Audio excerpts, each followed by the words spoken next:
Bonsoir mes chers frères et sœurs, j'espère que vous allez bien, que cette semaine depuis la dernière fois se passe bien, que vous sentez l'amour de Jésus-Christ pour vous. Ce soir, nous allons continuer notre considération du sujet de la croissance spirituelle.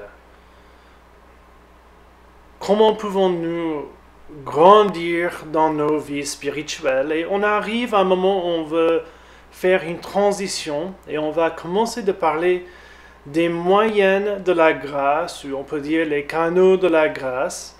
Mais dans les livres, dans les articles, très souvent on trouve c'est pas une phrase, mais c'est ces paroles, les moyens de la grâce. Et ce soir sera juste seulement une introduction de cette idée, quels sont des moyens de grâce pour nous et quel est leur rôle pour nous aider dans la croissance spirituelle. D'abord, un résumé de ce que nous avons déjà vu ensemble. Notre salut, c'est la base de notre croissance spirituelle. De ne pas être sauvé, on ne peut pas croître. Mais, c'est quoi le salut? On a vu, mais on va résumer ici. Le salut, on peut dire, c'est notre union avec Jésus-Christ par la foi. Par exemple, en Romains 6, 3, Paul dit: nous sommes baptisés en Christ. Il y a cette idée d'être immersés en Jésus-Christ. Nous devenons une partie de son corps. Et c'est notre lien avec Jésus, notre union avec Jésus qui obtient pour nous toutes les bénédictions spirituelles en Jésus-Christ. Cela veut dire quoi? Il n'y a pas de salut sans Jésus-Christ. Il n'y a pas de salut sauf si nous sommes attachés à Jésus-Christ, baptisés en Jésus-Christ. Paul utilise une autre façon de dire ça. Le salut est notre union avec Jésus, mais maintenant il dit en 1 Corinthiens 12, 13, tous baptisés en un seul esprit. Encore une fois, nous voyons que c'est notre participation, notre introduction dans l'esprit. C'est un peu comme l'esprit et la partie là qui est verte sur l'écran. Et chaque personne qui met leur confiance en Jésus-Christ, ils sont mis dans cet esprit qui est l'esprit de Jésus-Christ. Et ce qui est important, c'est qu'il ne faut jamais considérer que le salut, c'est un paquet qu'on peut acheter par la foi. Et on va recevoir notre paquet, notre colis du salut, livré, mais qui ne viennent pas avec Jésus. C'est un peu comme le salut et Jésus sont deux choses différentes. Jésus, il a fait quelque chose, il est mort sur la croix, il est ressuscité pour obtenir pour nous des colis de salut, et il nous envoie par la poste le salut une fois que nous mettons la foi en Jésus-Christ et nous recevons notre colis de salut sans Jésus. Non, c'est plutôt l'idée que une fois que nous nous attachons à Jésus-Christ par la foi, nous entrons en union avec lui, et maintenant toutes les richesses divines, toutes les richesses de son Père, qui sont données librement à Jésus parce qu'il est le Fils bien-aimé, ils sont à nous aussi. En Jésus-Christ, nous avons ce salut, la faveur de Dieu, le Père, grâce à notre union avec Jésus. Ça, c'est le salut. Nous sommes maintenant introduits dans la famille de Dieu.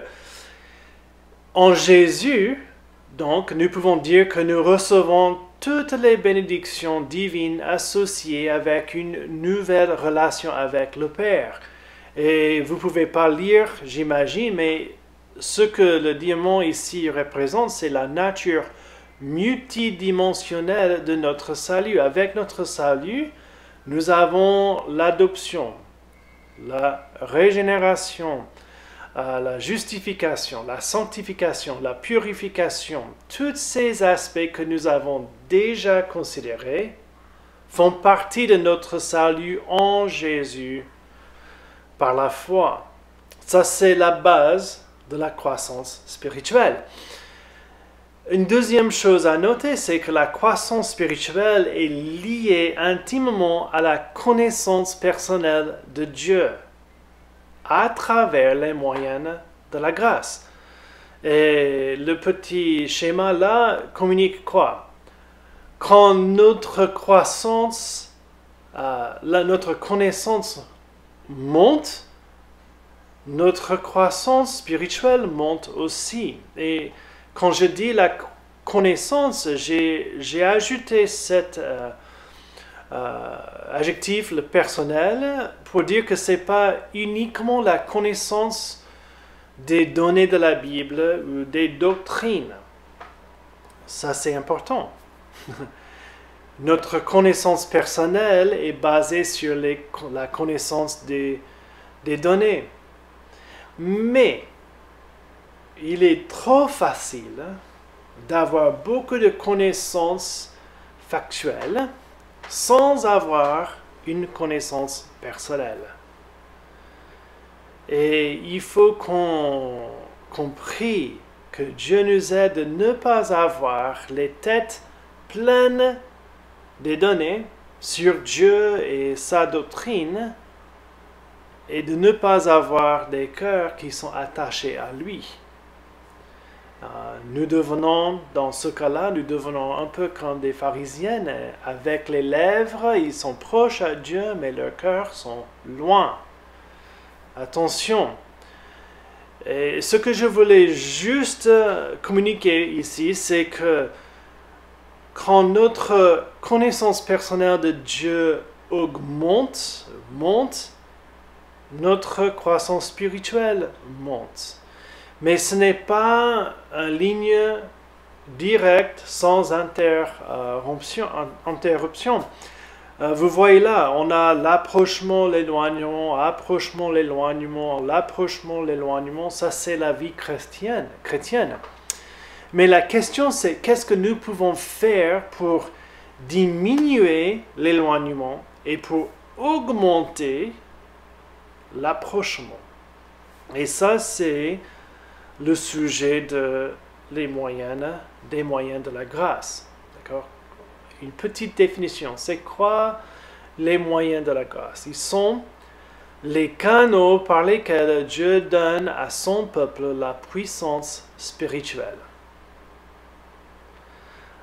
Les moyens de la force physique sont quoi? La nourriture, le repos, le sport. Sans ces choses, on ne peut pas grandir. Un enfant qui veut grandir va pas dire non, je mange plus, je dors plus et je bouge plus. On dirait vite que bon, vous n'allez pas grandir dans ta force physique. Pour nous, les chrétiens, les moyens de la grâce sont les canaux par lesquels Dieu donne à son peuple la puissance spirituelle qui nous permettent de croître au niveau spirituel. On peut regrouper ces moyens en 3 groupes, d'accord? Juste pour nous aider. Quand vous pensez, d'accord, les moyens de grâce sont des façons dont je peux recevoir la force spirituelle, la puissance spirituelle pour grandir, pour servir le Seigneur. Et ces moyens, on peut les regrouper en 3 parties. La parole de Dieu, la communion fraternelle et la prière. La parole de Dieu, la communion fraternelle et la prières. On va les considérer vite ensemble. La parole de Dieu. Nous savons tous, parce que nous sommes enseignés depuis longtemps, que la Bible est comme la nourriture. Jésus dit, on ne peut pas vivre uniquement sur le pain naturel, physique, mais il faut aussi la parole de Dieu. Et quand vous regardez en bas, là, le schéma, vous avez la parole, mais la parole est communiquée de plusieurs façons. La partie verte représente la communication de la parole de Dieu d'une manière publique, c'est-à-dire en groupe. Mais il y a un côté personnel aussi, la partie rouge. Et nous avons ces moyens, la prédication de la Bible. Un côté qui est plutôt la motivation, parfois, la reproche. L'enseignement qui est plutôt pas uniquement pour nous motiver de suivre le Seigneur, pour nous encourager, mais pour nous donner de plus en plus des données bibliques sur la doctrine. On a ces aspects sont à l'Église, très souvent nous sommes ensemble, mais il y a aussi la lecture personnelle. Est-ce que chaque jour, est-ce que vous avez l'habitude, est-ce que nous avons l'habitude chaque jour de lire la Bible, de méditer? Ça c'est la méditation. On considère plus que juste lire les paroles, on se pose des questions. Quelle est l'application de ce passage à ma vie? Comment je peux pratiquer la Bible? Et avec la méditation vient la mémorisation, ou par la mémorisation, on a la méditation. Est-ce qu'on a l'habitude de dire « Je vais mémoriser ce verset-là parce que j'ai besoin que ce verset passe de ma tête au cœur. » De la lecture à la pratique. Ce n'est pas automatique, vous le savez. Hein? On lit le matin et peut-être vers 7 heures le matin, on lit un petit passage, un chapitre, peut-être plusieurs chapitres de la Bible. Et 10 heures le matin, on a oublié tout. Comment pouvons-nous avancer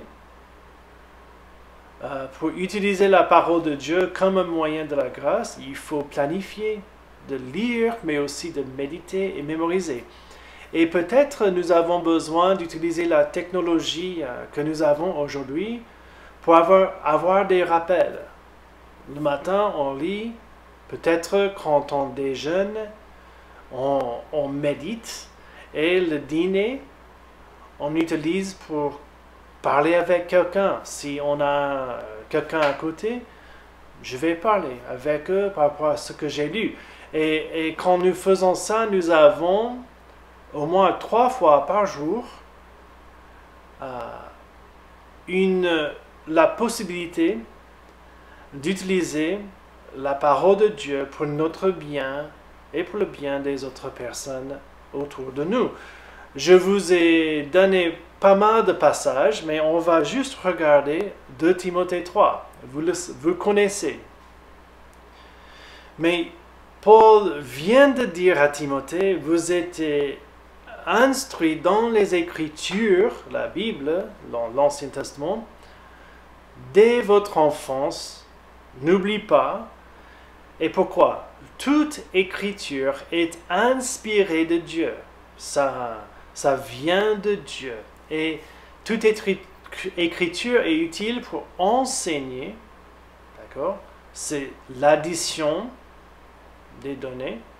Pour convaincre, ça c'est plus loin de donner des données, mais de changer pour corriger. Maintenant il faut que j'arrête de faire certaines choses, ou je dois commencer à faire certaines choses, et pour instruire dans la justice. Je ne sais pas quoi faire dans ma vie spirituelle. C'est la Bible qui va vous instruire. Et pourquoi? Afin que l'homme de Dieu soit accompli et propre à toute bonne œuvre. Cela veut dire quoi? D'être mûr, de grandir dans la vie spirituelle, d'avoir la croissance spirituelle. Ça vient à travers notre utilisation de la moyenne du moyen de la grâce, la parole de Dieu. Ok? On sait ça. On sait ça. Deuxième groupe, c'est la communion fraternelle. Et je pense que c'est logique, mais je souligne qu'on ne peut pas avoir la communion fraternelle seul. On peut lire la Bible seul. On va voir qu'on peut prier seul. Mais il est impossible d'avoir la communion fraternelle seul. Et ça, c'est quelque chose qu'il faut noter parce que nous avons la tentation quand les choses ne vont pas très bien au niveau spirituel. Soit je suis tombé dans un péché, soit je ne me sens pas très bien avec Dieu, soit j'ai des doutes. Et la première chose qu'on fait, c'est quoi? On s'éloigne de l'église. Peut-être on est là dimanche, mais on ne parle pas beaucoup. On est très fermé. Peut-être même on n'assiste pas au culte. Et avec cette distance, on coupe un moyen de la grâce, la communion fraternelle. Et la communion fraternelle, j'ai mis juste ces 5 expression de la moyenne de la grâce, mais on a beaucoup plus, mais on peut avoir la louange ensemble, des repas partagés, peut-être à l'église, mais aussi inviter les gens chez vous, hein, et 2, 3, 4 personnes ensemble. On a des partages. Ce que je voulais dire, c'est juste, on partage sur WhatsApp, on appelle quelqu'un, on passe du temps autour d'un repas pour partager ce que j'ai appris, ou peut-être on partage des luttes que nous avons, des échecs. Le service, c'est d'aller envers quelqu'un pour aider quelqu'un. Ça, c'est la communion fraternelle. Et quand on sert quelqu'un, on reçoit beaucoup plus. Et il y a aussi la place pour la reproche. Quand on note que quelqu'un s'éloigne, d'aller envers cette personne, d'avoir cette moyen de la grâce, ce moyen de la grâce pour dire, c'est pas bon ce que je note. Est-ce que j'ai raison? Qu'est-ce que tu penses?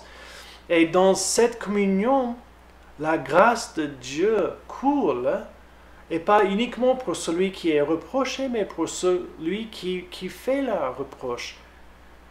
Et on grandit. Et je voulais juste noter, le premier passage, c'est le psaume 73. Il a dit, j'étais presque là pour chuter, en raison des circonstances difficiles, mais quand je suis allé au temple avec le peuple de Dieu, j'étais rappelé que Dieu est grand. C'est pourquoi la louange le dimanche matin, c'est important pour la croissance spirituelle.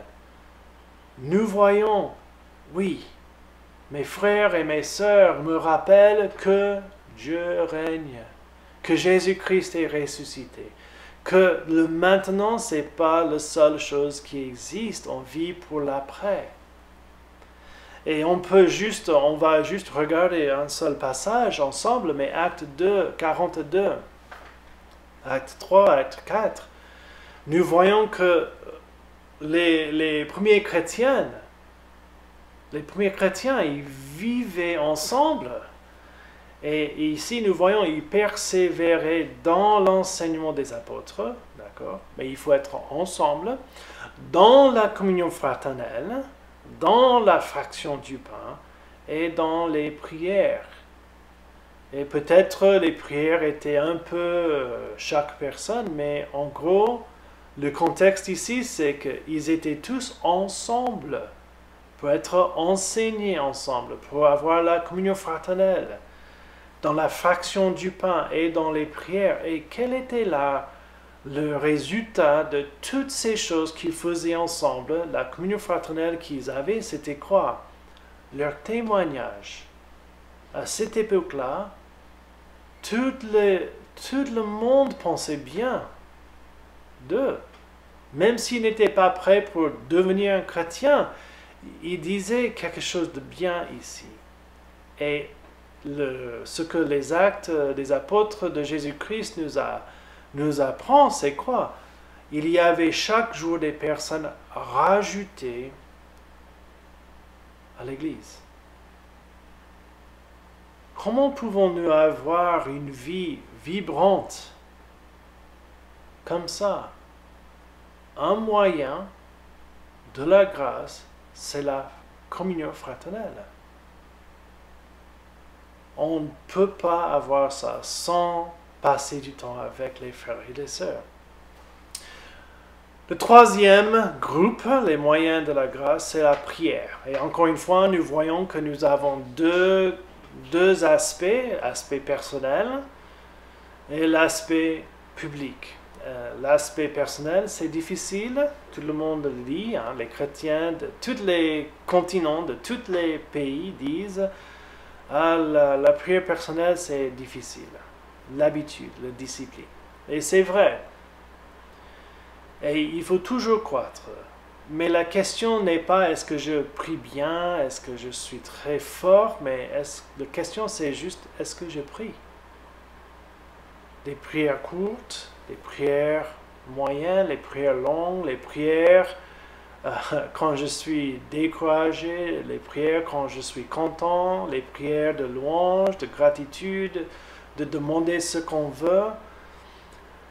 Mais c'est à travers notre conversation continuelle avec notre Père que nous recevons sa grâce et sa force. Mais on a aussi la prière publique, hein, la louange. Quand l'Église prie ensemble, quand on engage nos esprits pour dire à Dieu, tu es grand, tu mérites notre adoration. Donne-nous ce qu'il faut, protège-nous, aide-nous. Il y a un aspect le dimanche où notre prière sert comme un conduit, un moyen pour que Dieu nous donne la force spirituelle pour croître. Mais pas uniquement en tant que l'Église, mais des partages. Jésus a dit, quand il y a 2 et 3, est-ce qu'on prie avec les autres? Est-ce qu'on demande, est-ce qu'on peut prier ensemble à travers le téléphone, à travers, autour d'un repas? Est-ce qu'on a ensemble cette habitude de dire, nous avons besoin de la force spirituelle, prions, demandons, supplions Dieu. Et ça c'est assez simple, mais ça c'est une introduction. Il faut avoir les moyens de la grâce. Et la question, l'application, Luc 11, 9, pour la prière, Jésus dit, demandez et l'on vous donnera. Cherchez et vous trouverez. Frappez et l'on vous ouvrira. Car quiconque demande reçoit, celui qui cherche trouve, et l'on ouvre à celui qui frappe. Si dans la vie spirituelle, la croissance spirituelle, il semble que on est stagné, on n'avance plus, c'est comme toutes les portes sont fermées. La question c'est, est-ce que je demande? Est-ce que je parle à mon Père pour demander pourquoi, pour demander son aide? Il faut utiliser ce moyen de la grâce. Questions d'application sont assez faciles et évidentes. Est-ce que je profite de chaque occasion présentée pour recevoir la parole de Dieu implantée dans mon cœur? Est-ce que vous lisez la Bible au moins une fois par jour? Est-ce que vous essayez de méditer sur les paroles de Dieu? Est-ce que vous profitez-vous de l'enseignement dans une église? Ou est-ce que c'est bon si je suis bien, mais franchement, j'ai pas très envie. Attention, c'est un moyen pour recevoir la force spirituelle. Est-ce que j'use davantage la communion fraternelle pour la croissance spirituelle? Et personnellement, moi, je suis une personne qui est très bien seule. Je peux passer du temps seul, indépendant. Mais Dieu ne veut pas que je vive indépendamment des frères et des sœurs. J'ai besoin de vous et d'autres frères et sœurs. Est-ce que j'use davantage la communion fraternelle? Est-ce que je fais l'effort pour aller envers les autres, pour que je puisse avoir la communion fraternelle et pour que je puisse donner la communion fraternelle? Est-ce que je suis là pour les réunions de l'Église? Est-ce que j'appelle les autres pour passer du temps avec eux? Des questions importantes. Est-ce que je prie? Est-ce que je prie? Et nous savons, dans le monde physique et corporel, une personne qui dit « Moi, je veux vraiment avoir la bonne santé », et leur médecin traitant dit « D'accord, ce que vous devez faire, c'est de manger mieux, de bouger plus, et au niveau de votre santé mentale, il faut passer plus de temps avec les autres personnes. »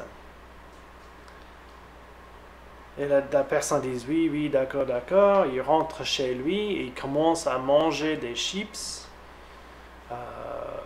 des bonbons.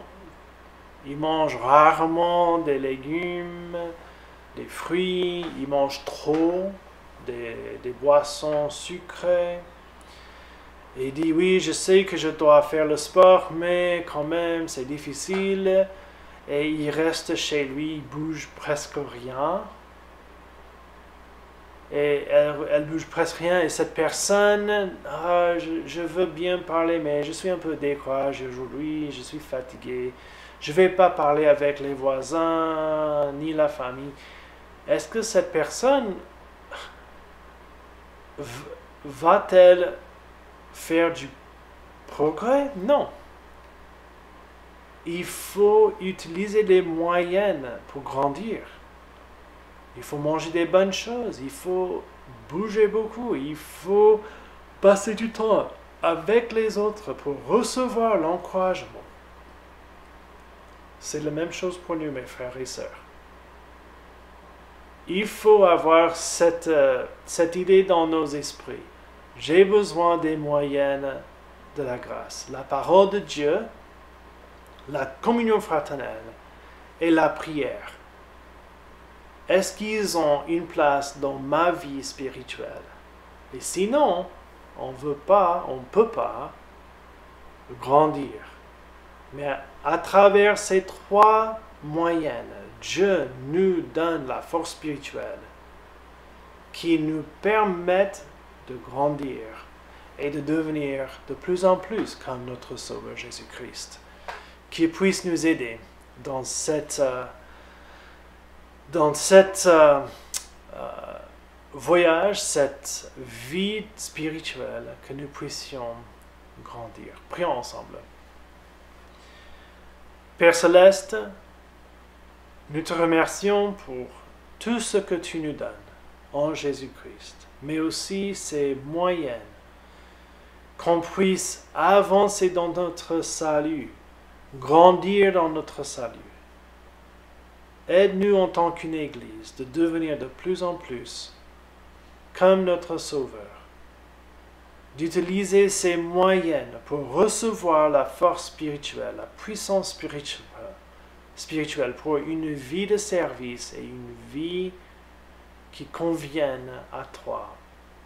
Et nous prions ces choses dans le nom de notre Seigneur Jésus-Christ. Amen. Bon, que Dieu vous bénisse, mes frères et sœurs.